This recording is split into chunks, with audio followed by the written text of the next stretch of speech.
'Cause you were born with mischief in your eyes and fire in your veins. Hey guys, and welcome back to my channel, and welcome to another Top 5 Wednesday video. So, Top 5 Wednesday was created by Ginger Reads Lady, and I will link the Goodreads group and her channel down below as always. So, this week's Top 5, and the last Top 5 for this month is top Halloween recommendations. So, I have 5 books here to show you guys, and I guess I'll tell you why I picked these 5 as I get into them. So the first one I have is the Sookie Stackhouse series by Charlaine Harris. This is better known as the True Blood series, and so I think you could guess why I chose it. Vampires, fairies, magic, werewolves, the whole shebang in this. So yeah, and I'm sorry, I'm very distracted. It's currently Creeptastic Reads right now, so you know, I'm just recording this about a week before this is going up, and I'm currently talking to Christy about the fact that I read 600 pages today. Yeah. So, yes, the Sookie Stackhouse series, I absolutely loved the books, did not like the TV show. I liked, the first season, and then it got boring. It went too far away from the books, so I just didn't like it after a while. But I love the books, so I definitely suggest these. The second one I have is the Nightshade series by Andrea Kramer. Now, I do suggest actually reading the Nightshade Trilogy, Nightshade, Wolfsbane, and Bloodrose, and then reading the prequel series. I don't know why. Mostly because of the bad guy. You need to read these in order to understand a little bit of what's going on in the prequels, and you definitely need to read them before the sequel series, obviously. But, werewolves, as you can tell. Werewolves is why I picked this one. And this is also a really good read. After that, I have the Chronicles of Nick series by Sherlyn Kenyon. I'm holding Infinity, but Chronicles of Nick. This is about a boy who kinda has special powers, and his girlfriend is actually, I think she's a ghost?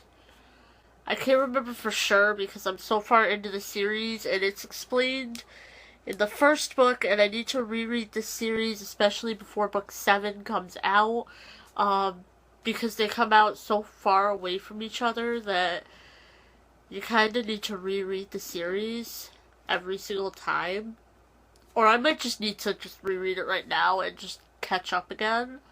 I don't know, but I have the whole series, and it's really good. It does have a lot of supernatural elements to it, so I highly suggest this series.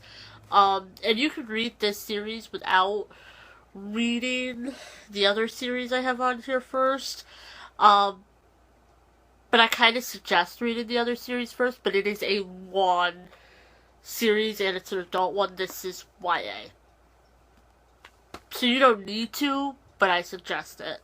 But that series that I'm talking about is the Dark Hunter series by Sherlyn Kenyon.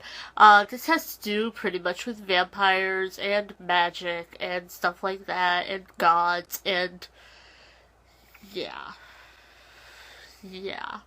But, I do actually suggest reading at least some of these before reading the Chronicles of Nick series, because these came first. Well, a majority of them came first, and, it's kind of like you get much more attached to Nick if you read these first, I feel. And you understand why he's so important if you read these first. So I suggest reading them first, but you definitely wouldn't need to read the whole series. But at this moment in time, I don't remember what book you would have to get up to in order for it to be so important. I don't remember. Sorry guys, but I do suggest this too. And for number 5, and my final one, is probably my favorite series that I started for pretty much for Halloween. Like, I started them right at the end of August, kind of, and that is the Miss Peregrine's Home for Peculiar Children series. I have read all 3 of them. I love them. I gave them all 5 stars. I cannot wait for this to be a movie, although I think Tim Burton has screwed himself a little bit because there are pictures in here. So you already have it in your mind how all the children look, and it's going to be very hard to cast someone who looks exactly like her or something like that in the movie. But I can already tell you Jacob Portman for the movie does not look anything like the Jacob you would think. Because he's played by the same kid who played Ender in Ender's Game. But I'm still gonna go see it. But yes, I started these because I had heard so many good things about them, and because of the movie coming out next Christmas, and I love them so much. So yes, this is definitely this series is definitely one of my top reads of 2015. So I had to put them in here because they are the creepiest books, to the point where with Casual Readathon O, which will have ended by the time this video goes up, we were allowing this for the scary characters challenge. They can be pretty creepy. So I have rambled on way too much in this video, so I hope you guys all enjoyed this video. If you did, give it a huge thumbs up, and I'll see you guys all in my next one. Bye everyone. 'Cause you were born with mischief in your eyes and fire in your